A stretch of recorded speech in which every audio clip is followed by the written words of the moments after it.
Turn around and find 5 or 6 people. Tell someone you're glad to see them at New Hope Eastlake today.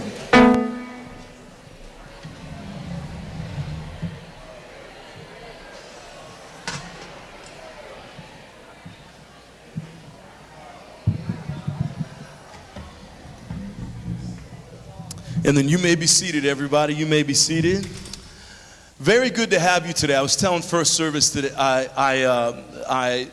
actually did some laps this morning before I came in, and as I got out of the pool, I was thinking, man, and I drove in here today, and I was surprised. It just amazes me that all of you on a beautiful day like this would come choose us, New Hope Eastlake, to be a part of. So I want to say thank you for giving up your time, starting off your week right, and not just this week, but every single week that you come. Thank you for making this ship move forward, and it just means a great deal. I believe that today is going to be a lot of value add to your life. So we're going to do something different today. If you're brand new, my name is JC. I serve as the worship pastor here. Normally on a Sunday morning, you're going to show up, you're going to hear music like you just did, and then a gentleman by the name of Pastor Russ would show up and he'd give a message. And Pastor Russ has been here a couple years, about 33. He started the church, and so he'd be up here giving the message, and that's typically how we do it. And you take notes and we turn all the lights, but today's a little bit different. A few weeks ago when Pastor Russ said, hey, I'm going to be gone for a couple weeks, would you talk? And I started thinking about what to talk about. Suffering was what I believe God wanted me to talk about, and this idea of resilience, overcoming, not just talking about the act of suffering, but how do you overcome? And the first person that came to my mind when I decided to do this was who you're going to meet next. Her name is Brooke Price. She's one of my personal heroes.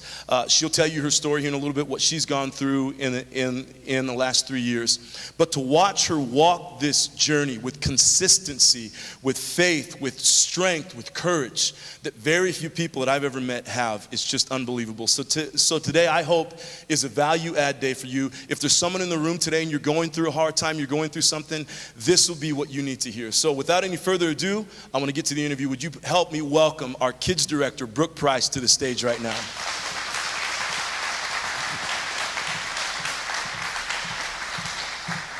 Now I always got to get a hug from Brooke too before we get going. So, love you.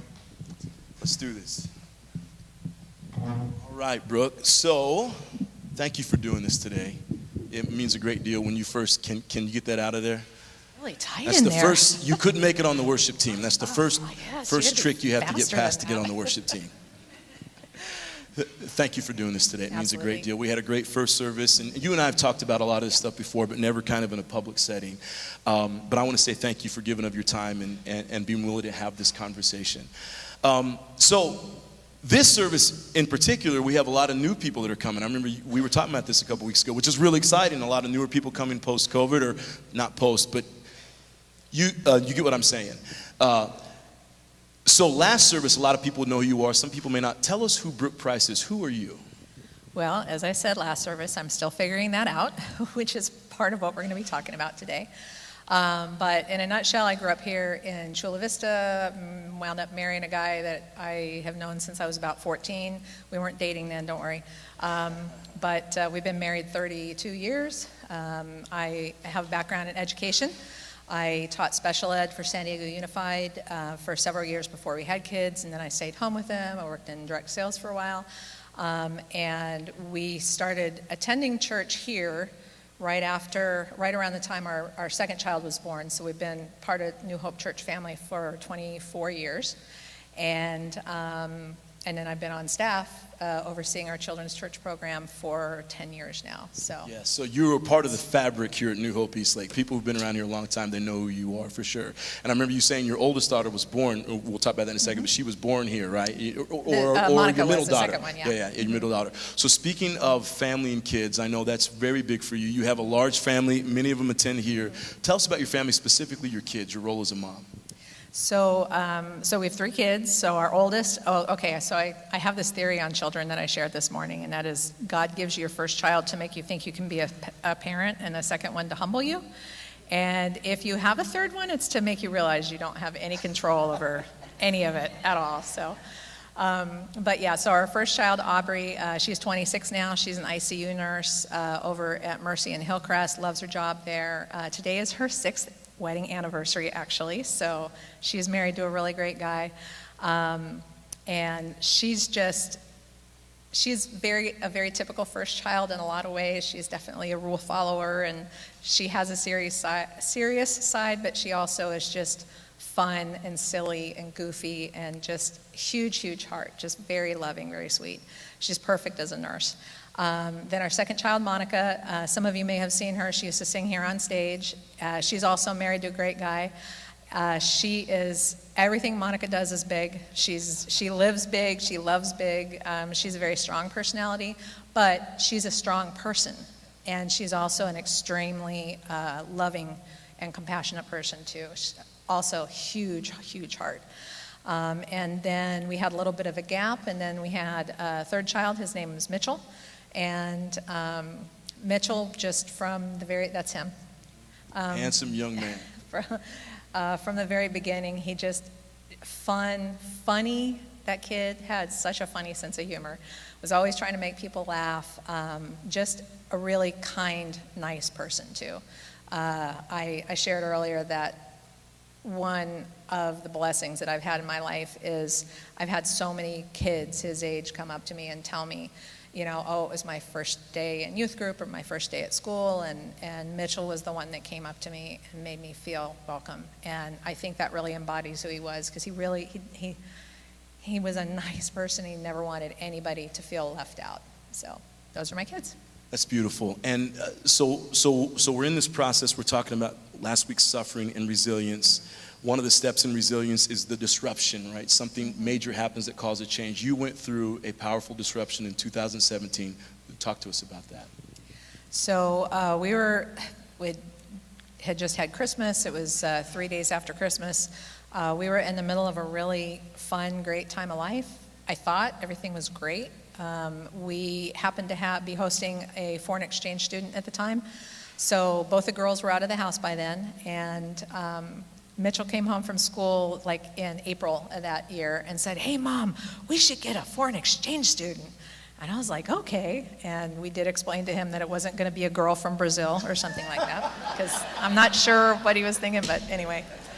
We wound up getting hosting a really great boy from the Netherlands named Joris, and he is 2 years older than Mitchell. They were in school together. The boys got along really well, and we just were having a great semester. We were doing all the San Diego stuff that you want to do when you have company in, and we were just having a really good time.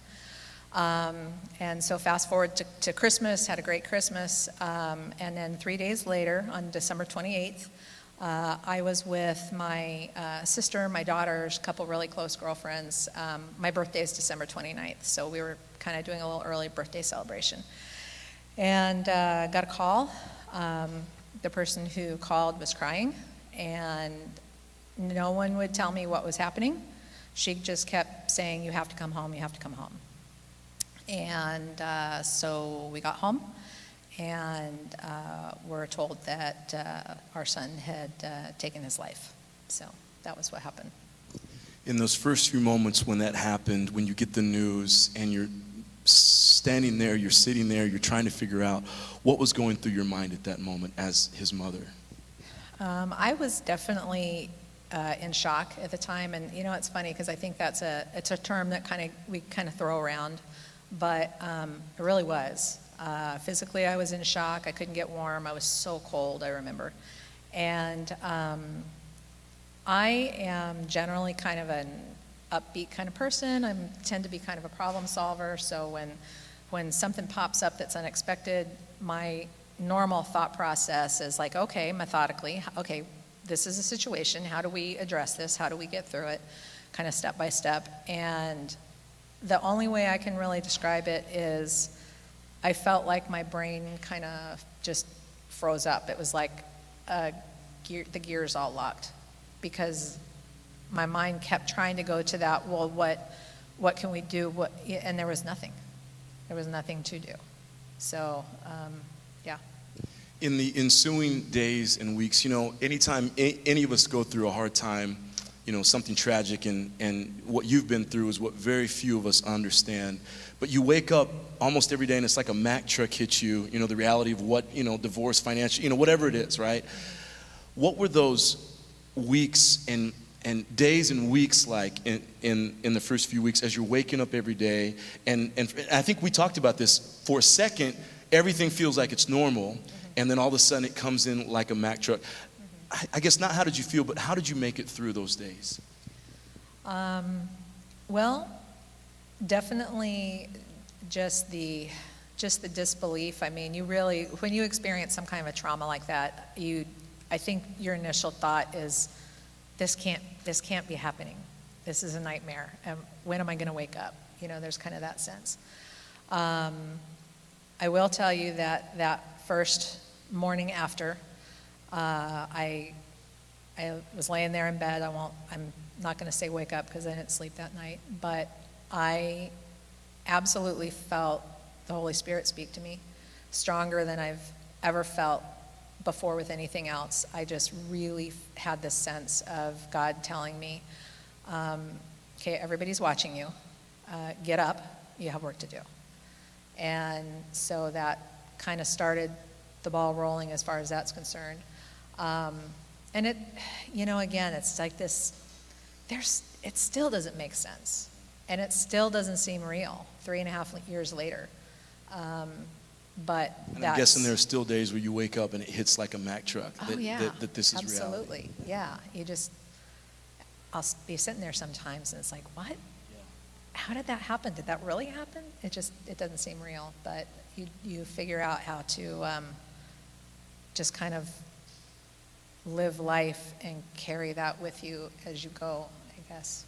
In the aftermath, because the event happened, and then I think it was about a week later, we had a memorial service for Mitchell here, and maybe some of the people who were here today were here, but we had 1,000 people. I've never seen this place packed more.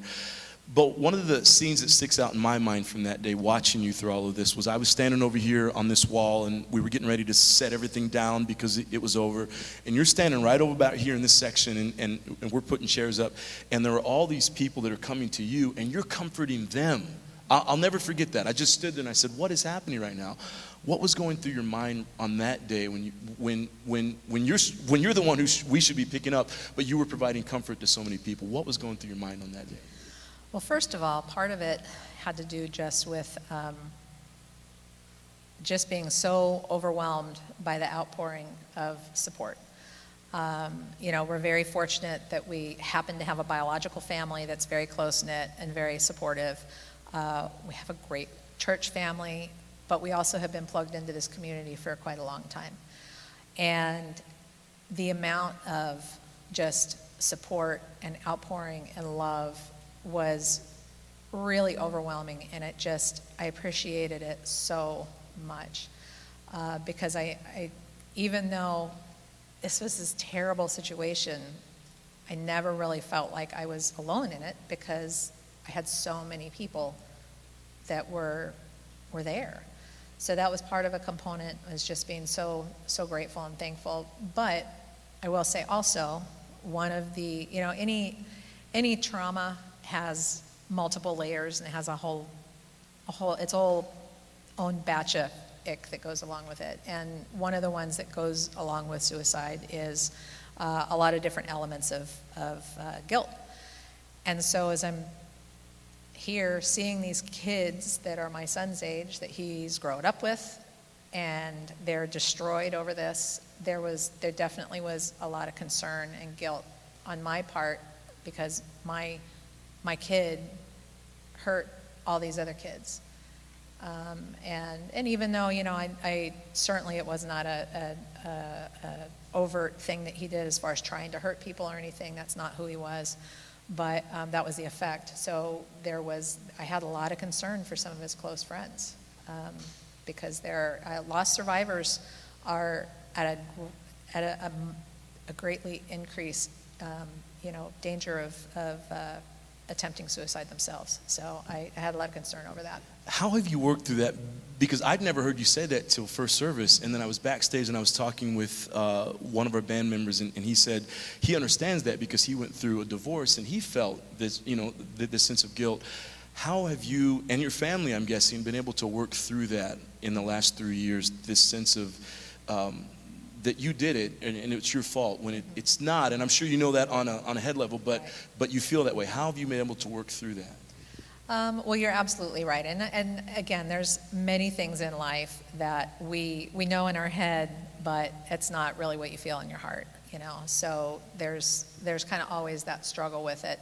But as far as our family unit, just a lot of talking, a lot of trying to work with each other where we're all at separately within our grief, because that's another issue when you have, again, any kind of a trauma that involves more than one person. The different people are all going to react to it differently. So it's this balance of trying to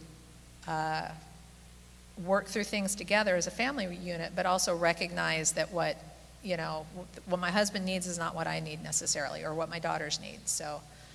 You speaking of your family, and that's gonna come up a lot today. You know, family's big for you. When you and I were talking about this at one point, you'd mentioned a pact that you made with your family, because you said lost survivors are at a higher risk for suicide after.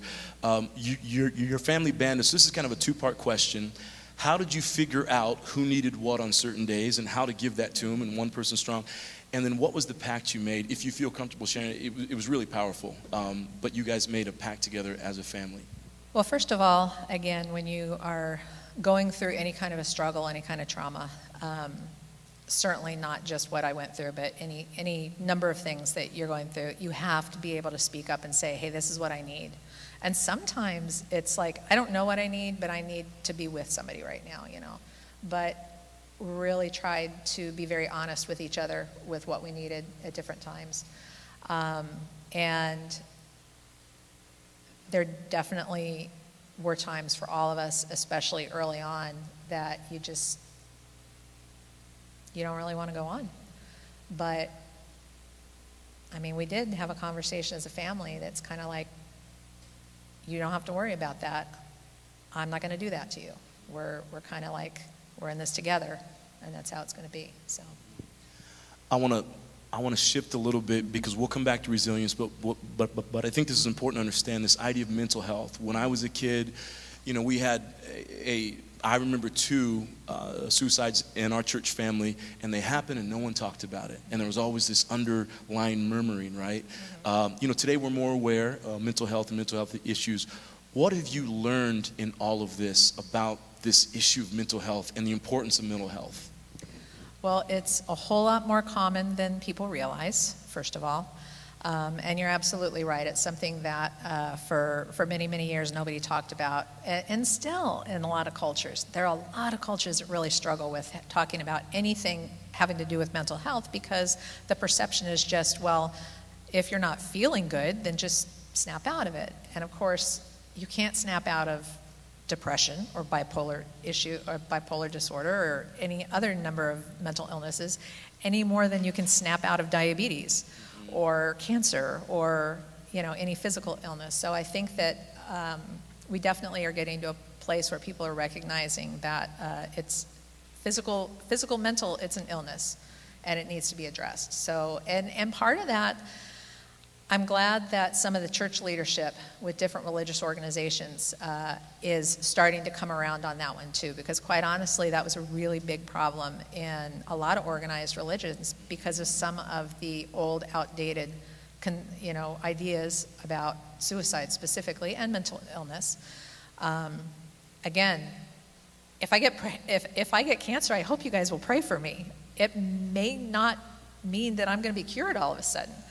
And if someone I love has a form of mental illness, absolutely we should pray for them. But that's not necessarily going to fix the problem because it is a medical issue.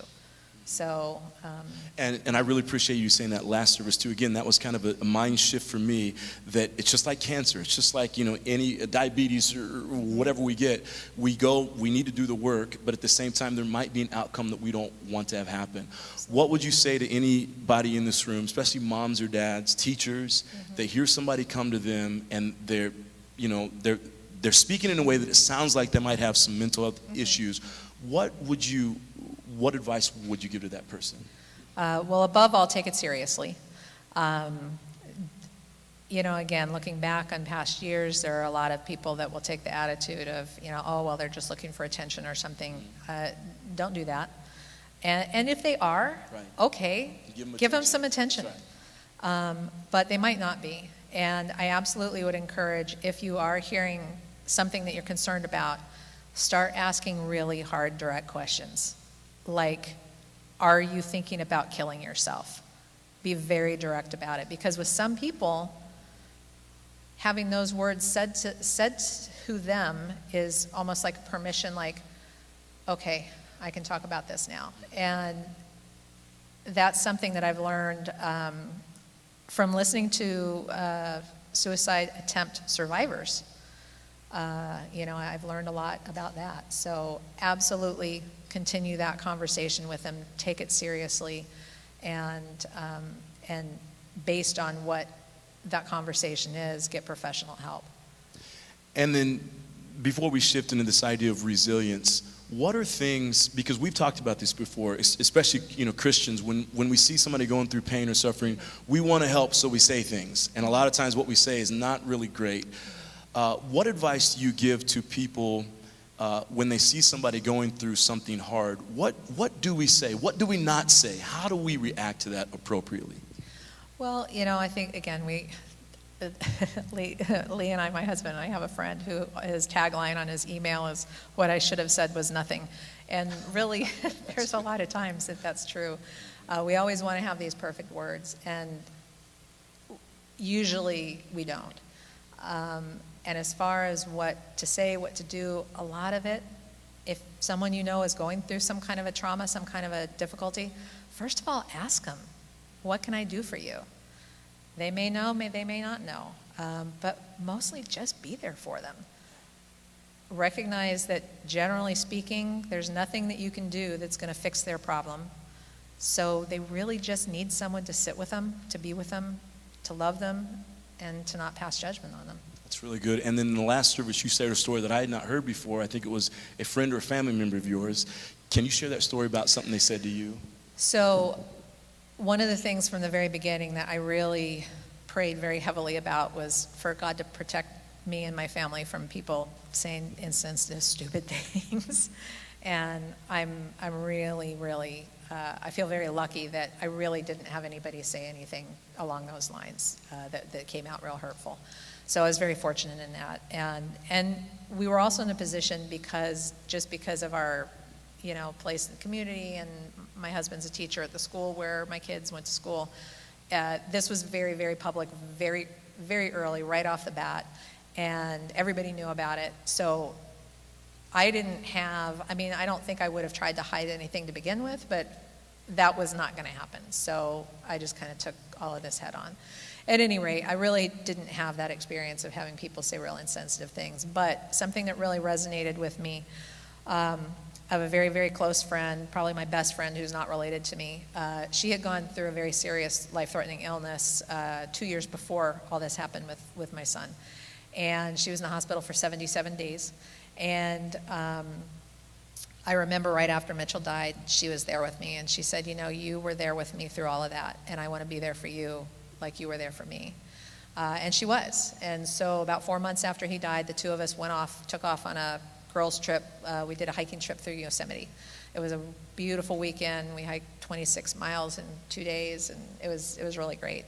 But I remember in our conversation, I had this overwhelming just feeling of, this is my child, this is my baby, and I should be with him. I want to be with him. And I remember so vividly, she looked at me and she said, "Brooke, Mitchell's fine."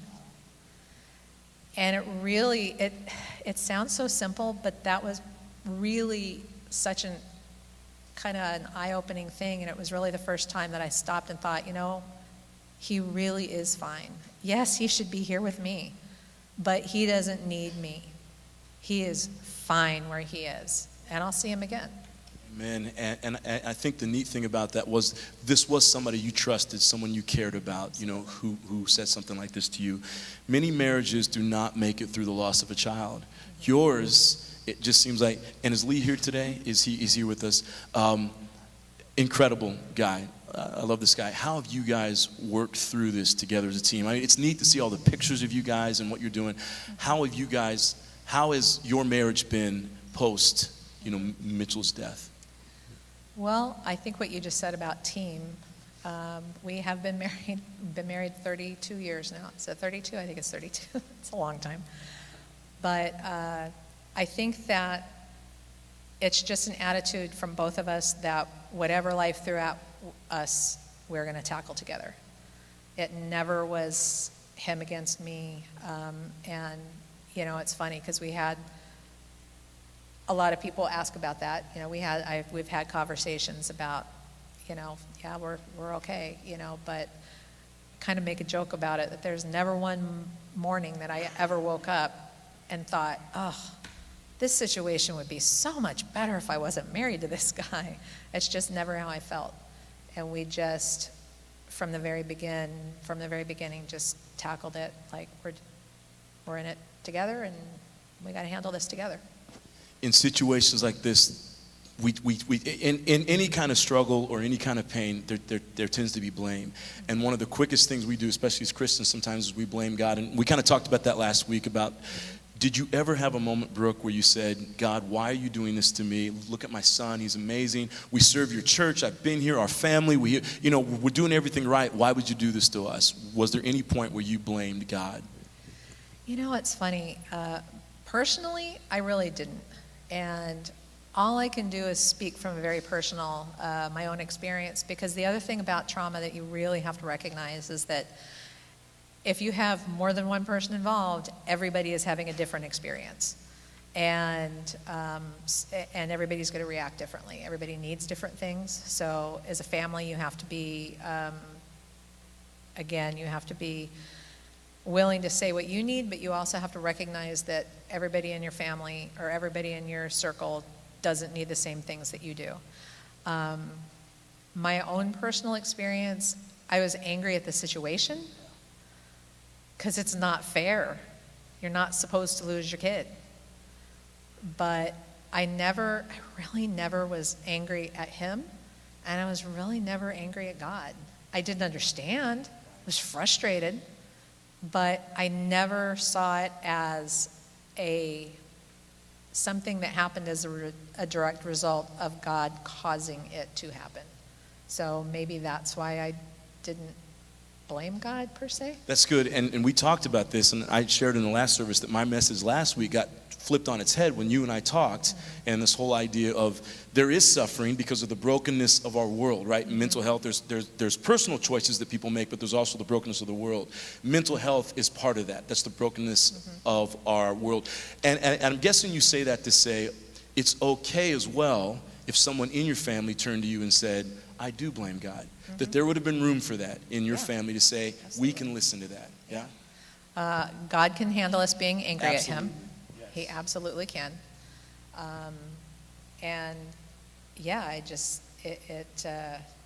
and I think that's important for us to understand, because when we go through things, whatever it could be, it's okay to look to the heavens and scream out, why? I mean, Jesus did that. That's what we talked about last week. Yeah, why have you absolutely. forsaken me, right? So it's okay for that, and it sounds like that there was an allowance for this. Let's talk about the way back. 3 weeks after this happened, I remember because I posted a picture on Instagram. I was so blown away. You're still here. You're back, and you're helping out with kids. How has been, so there was frustration with the situation, obviously an enormous amount of sadness. You're waking up every day to this, and yet you're coming in, you feel like the Holy Spirit the Holy Spirit talked to you, said, how did you get up every single day, come here and serve other people's kids? Well, first of all, something that I can remember hearing in a message probably 20 years ago at New Hope, somebody made the comment that, if you wake up in the morning, every day you wake up, God wants you here for a reason. Because if he didn't, you wouldn't be here. So I really, really do believe that, if I'm waking up in the morning, God has work for me to do. And I'm going to try my best to do that. Another thing that resonated with me very early on, we went to a pastoral conference several years ago and heard a speaker named Levi Lesko. He's a pastor at a big church in a northern cold state somewhere. And part of his story was that he lost his 5-year-old daughter to a very sudden asthma attack. And so it was all about his story with walking through this tragedy, but again, relating it to struggles that we go through in our life. And one of the things that he said that struck me so much is that God will never waste your pain. I don't think, and I haven't thought for a moment, that God caused my son to take his life. However, he didn't know it was going to happen, but he will not waste that pain. And I believe that there's good things that can come out of it. And I think that's important for us to hear too, because I know that there's probably someone sitting out there right now going through something in their own life and they're thinking, God did this to me, or why God me? And it's a normal reaction. It's okay to think that. But what we've talked about is this idea that God didn't cause it. God allows things, that God knows things are going to happen, right? So let me ask you the question. We like to say this term in churches, beauty from ashes, right? God brings beauty from ashes. Do you see that happening in the situation with Mitchell? Is that hard to think about that? How have you seen that happen?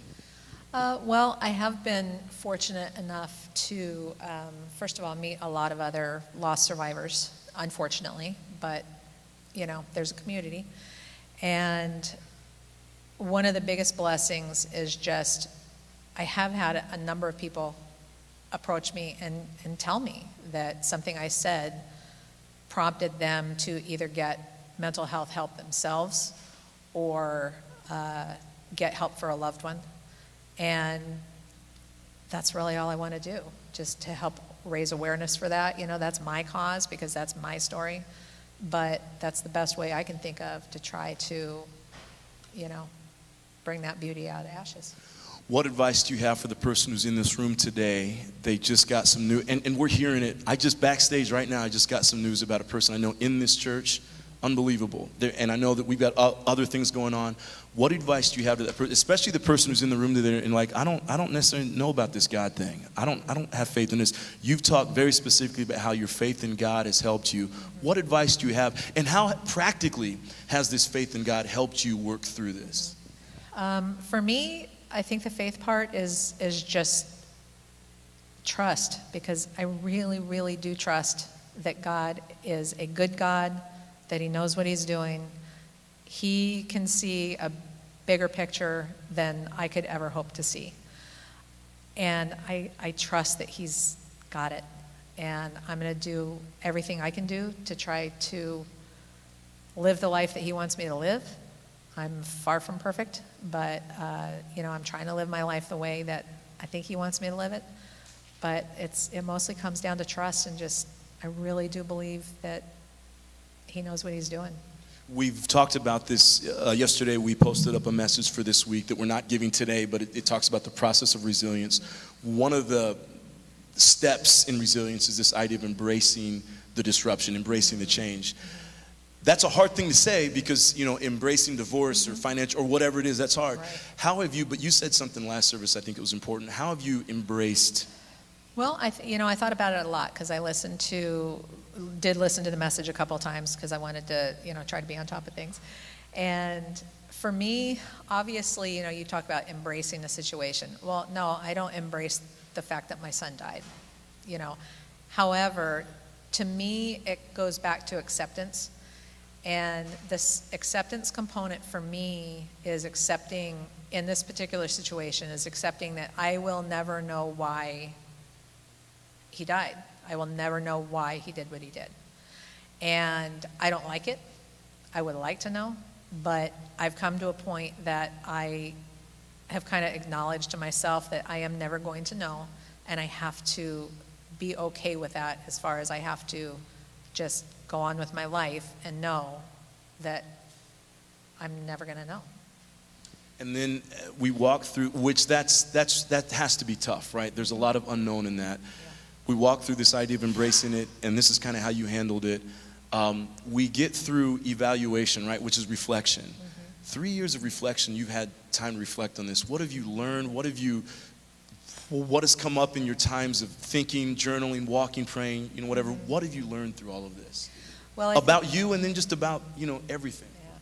Yeah. As far as that whole reflection thing too, I can't I can't tell you how important that is to kind of evaluate, and whether it's through journaling or just looking back, whatever works for you. I've heard people talk about just making notes on a calendar. You have to have some way of looking back and looking at where you were and looking at where you are now. Because when you really start looking at that, then you can see the growth. Because it doesn't necessarily feel like that on a day-to-day basis. Especially, I can have a really bad day and cry half the day, and I feel like, it's just like it just happened. But if I stop and really think about, okay, how am I living my life now? How am I getting through life now? What am I doing versus what was I doing, 6 months ago, a year and a half ago? That's where you can really see the growth. So I think that's really, really important to do. How has the church helped you through this time? Well, community again. Very, very fortunate to have a very close-knit biological family. But my church family here, my life group, just everybody's just embraced me and my family, and we've felt nothing but love and support through all of this. And I will say, too, that it is very important for the survivor of any kind of trauma to have a platform to be able to talk about their story. It's a very, very important part of the healing. And so that's why we need to be willing to listen when people in our lives are going through something tough. And it kind of goes back to, what do you say? A lot of the time, the best thing you can do is just listen to them. They don't need to hear any words of wisdom. They need you to listen to them. And so that talking is very important. And I was fortunate enough also to find a really, really great group called Survivors of Suicide Lost San Diego about 6 months after he died. And again, just having that environment to talk to other people who've walked the same walk that I'm walking, it's just incredibly important. And I think, and Brooke and I have been talking about this for 3 years, and so I've heard the family's big for you, groups, the church, right? And I think this is so important for us to know as church members or people who are coming here, because, one of the things I didn't get to this past week in the message that's online, is that the final step to this idea of resilience is understanding that suffering's going to happen, a disruption's going to happen.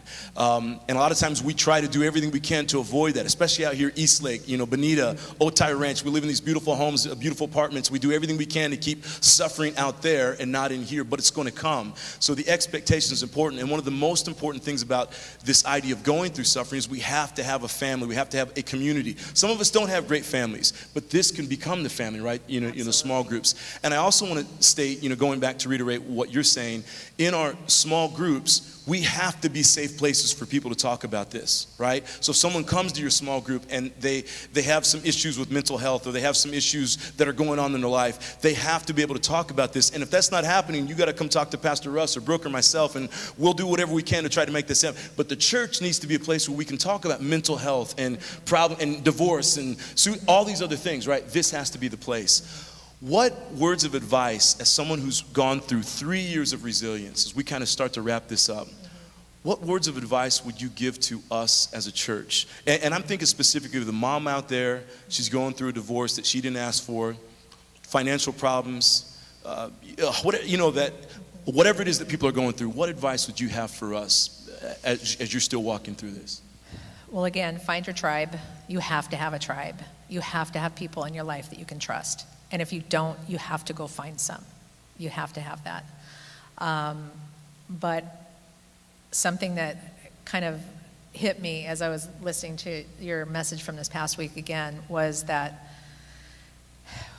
we all have a choice to make with how we're living our lives. And really, the big question is, how are you going to live your life based on the reality of your circumstances? This is not the reality that I wanted. I want to have my son back. But it is the reality that I have. And so I have to figure out on a daily basis, how am I going to live my life based on those circumstances?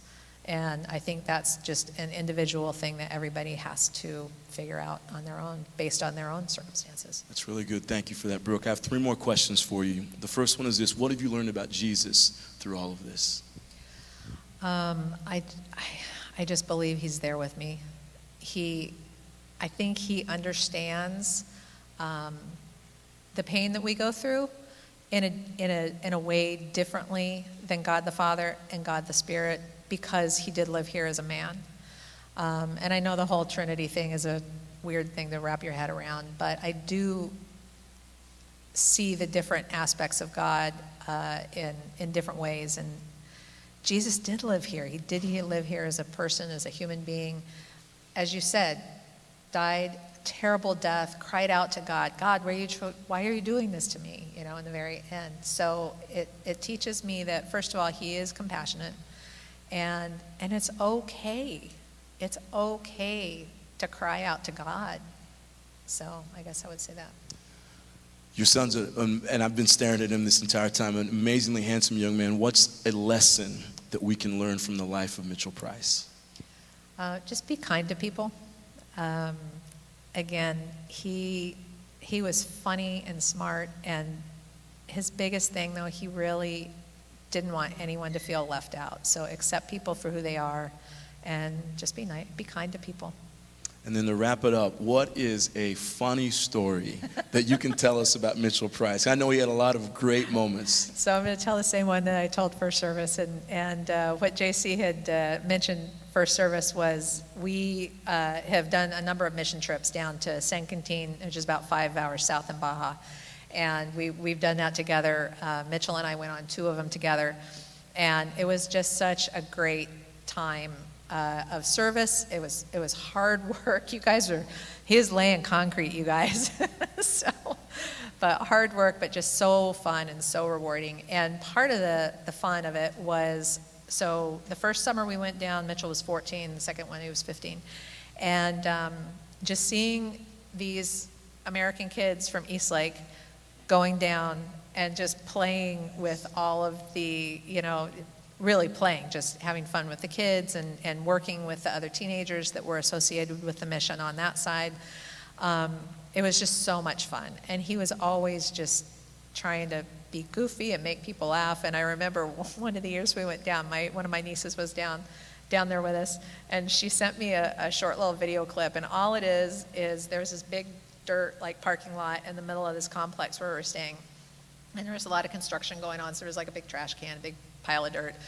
And this video is a 10-second video of my son just running as fast as he can across this dirt lot, throwing his body over, jumping over a trash can, completely eating it, arms and legs and feet going everywhere. And the only reason he did that was to make people laugh. And that's just kind of who he was. And you have to know Mitchell to know how funny this is. To see this happening is absolutely incredible. He was such a great kid. And he was 6'1", so there was a lot of arms and legs to go all different directions. He was all arms and legs. Yes, he was. Yes, he was.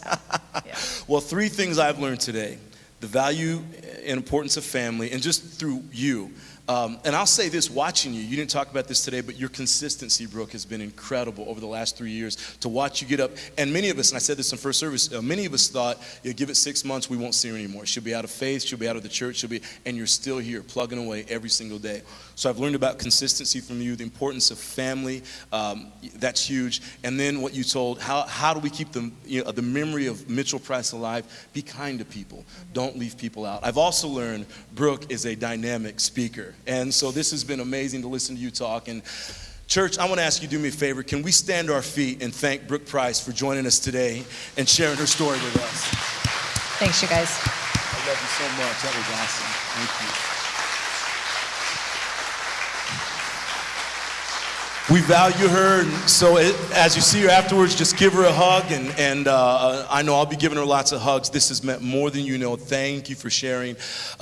Real quick before we go, and I'm going to ask if Brooke will pray us out of here. Small groups start, and again, we've talked about this. If there's anything I've gotten out of your story, it's the importance of family. And so for those of you, trials are going to come. You've got to have a group that you can call your own. And so I would encourage you, I think we have the canopies are out here this Sunday and next Sunday. Small groups start August 9th. So please go out there and just ask, just inquire about it, because you need to have a sense of community when those hard times come, because they will come. Thank you so much for this. Brooke, would you pray over us today? Dear Heavenly Father, thank you so much just for your love. Thank you for being a God that we can count on, and that your love will never fail us. I just thank you for bringing every single person here. I truly believe that every person who is here, who is listening, is here because you wanted them here. So again, thank you so much. Help us all to trust you, and help us to just know that you really do know what you're doing, and just watch over us. In Jesus' name, amen. Help me thank Brooke one more time. Thank you so much. God bless you, everybody. Have a wonderful Sunday, and we'll see you next week. And God bless you. Thank you so much. You are amazing.